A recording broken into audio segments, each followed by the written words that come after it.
Bine ați venit, dragii mei!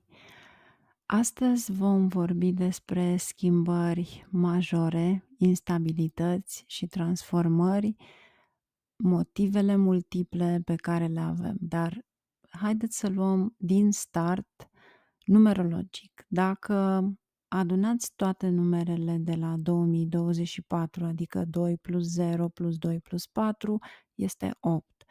8 este numărul lui Saturn. Saturn este planeta schimbărilor majore. De asemenea, 8 este numărul infinitului și karma. Dacă orice se întâmplă în jur, vine din nou în jur. De ce? Pentru că este semnul infinitului. Așadar, acesta poate fi anul în care karmele trecute pot veni la noi pentru a face față și a învăța lecții de la Saturn. Deci, haideți să vedem cum vedem lucrurile din punct de vedere astrologic atunci când multă energie se acumulează undeva. Aici aveți harta. Nu contează unde este ascendentul, numerele pe care le vedeți în mijloc sunt numele zodiei. Deci, dacă luăm pe această hartă, 1 înseamnă Berbec, 2 înseamnă Taur, 3 înseamnă Gemeni, 4 Rac, 5 Leu, 6 Fecioară, 7 Balanță, 8 Scorpion, 9 Săgetător, 10 Capricorn, 11 Vărsător și 12 Pești. Deci, din start, vedeți că avem o acumulare de planete în Vărsător. Și de ce am pus ascendentul pe Vărsător? Pentru că planeta care are o viteză lentă, să zicem, sau cea mai lentă, este Saturn. Se mută dintr-un semn în altul în 2 ani și jumătate. Deci aici vorbim numai de astrologie vedică. Deci pe parcursul acestui an vom vedea de fapt că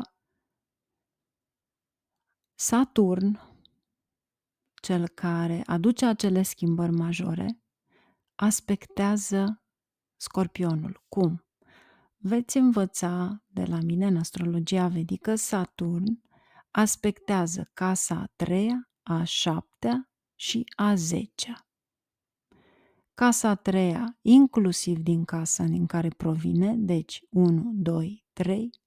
Casa a 3-a ține de frații mai mici, de comunitatea în care sunteți, de media. Deci depinde pentru fiecare în parte unde aveți semnul Vărsătorului și ce reprezintă a 3-a casă de la semnul Vărsătorului. Dar asta este întotdeauna, casa reprezintă acele energii. După care, casa a 7-a o avem față în față în Leu și casa a 10-a care de fapt este karma, cariera noastră. Deci, Rahu s-a mutat în Pești, aspectează la rândul lui casa a 10-a unde este Scorpionul. Acum, din mai vom avea tranzitul lui Jupiter în Taur. Și din nou va aspecta față în față ca o oglindire semnul Scorpionului. Deci, din start, putem vedea că se va acumula o mulțime de energie în semnul Scorpionului, care este din nou semnul cu 8 numere și ca număr și reprezintă schimbări majore, instabilitate și karmă din trecut.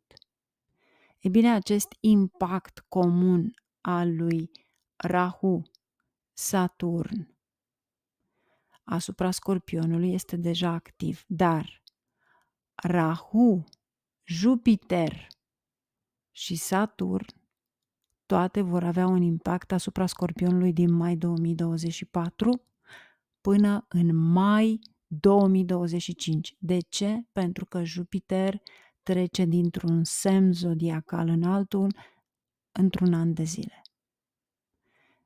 Deci acesta este momentul în care vom simți acest impact asupra Scorpionului cu cea mai mare intensitate. Și nu este valabil numai pentru semnul Scorpionului.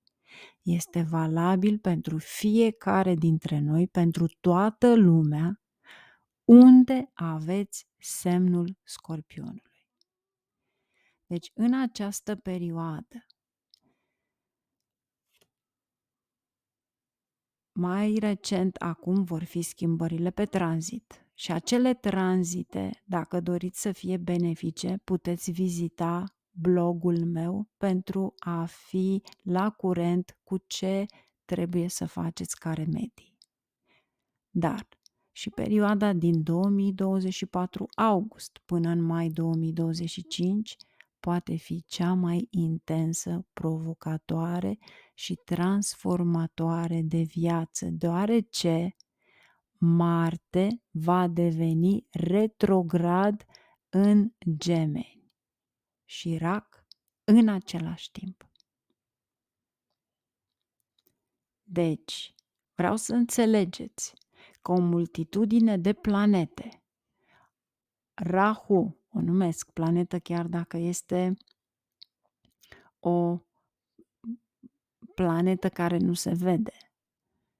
Deci, Rahu, Saturn, Jupiter afectează Scorpionul și stăpânul său Marte, care va fi retrogradat. De ce? Pentru că Scorpionul este guvernat de Marte și Ketu. Deci, este ca o persoană care se confruntă cu multe situații haotice în viață și simte că nu este în stare să le facă față și pierde controlul asupra situațiilor. Așadar, trebuie să fim foarte atenți în chestiunile legate de casa din graficul vostru, din harta voastră, unde cade Scorpionul, deoarece putem vedea schimbări, provocări, instabilitate în acel domeniu al vieții. Munca proactivă de la începutul anului în acest domeniu al vieții poate atenua dificultățile vieții în ultima parte a anului. Deci, poate fi o casă diferită, o zonă diferită a vieții pentru fiecare în funcție de ascendentul vostru. Deci, poate fi un impact pentru Scorpion de obicei, nu pentru, în general, adică un Scorpion, impactul principal va fi în viața generală, pentru că este prima casă. Dar pentru Leu, impactul lui va fi în casa 4, unde ține de imobiliare, de casă, de mamă. Deci trebuie să fiți atenți în zona de viață care o reprezintă casa în care stă Scorpionul. Nu în ultimul rând, ori de câte ori trecem prin astfel de tranzite dificile, provocatoare, atunci este întotdeauna mai bine să ne uităm la astfel de tranzite anterioare. Așadar, dacă ne întoarcem în memorie, atunci putem realiza că un an similar a fost în 2015. 2015 a adăugat din nou 8-ul acela și Saturn, Jupiter, Ketu, nu Rahu, toate aveau un impact asupra Scorpionului în tranzit. Saturn era în Scorpion însuși, Jupiter s-a format din Rac și Ketu aspectat din Pești. Deci, dacă ați văzut unele schimbări majore în viață în 2015, atunci puteți lua măsuri proactive în aceste chestiuni, de data aceasta pentru a atenua dificultățile.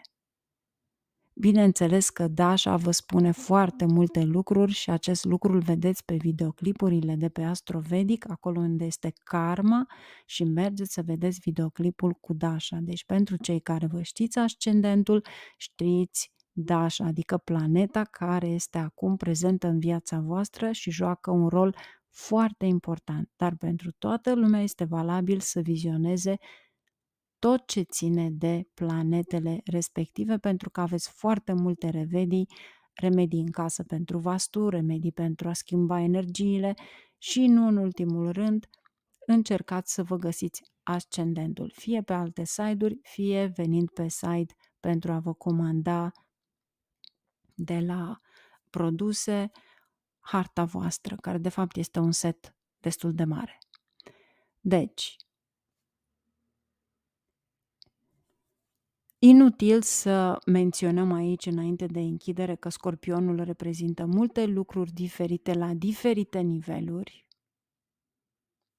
La un loc, adică reprezintă instabilitate, haos și schimbări, atunci, pe de altă parte, reprezintă și latura mistică a vieții, ocult, misticism, orice subiect orientat spre cercetare și oameni care au experiențe mistice în viață. Deci mai ales la cei care va pica în casa 8-a, deci pentru fecioare. Deci, dacă ne concentrăm pe această latură mistică, spirituală a Scorpionului, atunci același tranzit în 2024 poate aduce și unele experiențe mistice pe care nu le-ați întâlnit niciodată.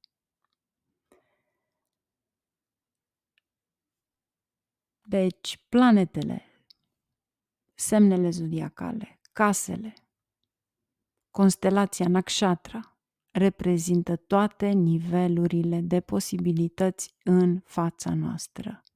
La sfârșitul zilei este alegerea noastră unde vrem să ne concentrăm. Același 2024 poate fi un an excelent pentru creștere spirituală și mistică dacă este utilizat în mod corespunzător.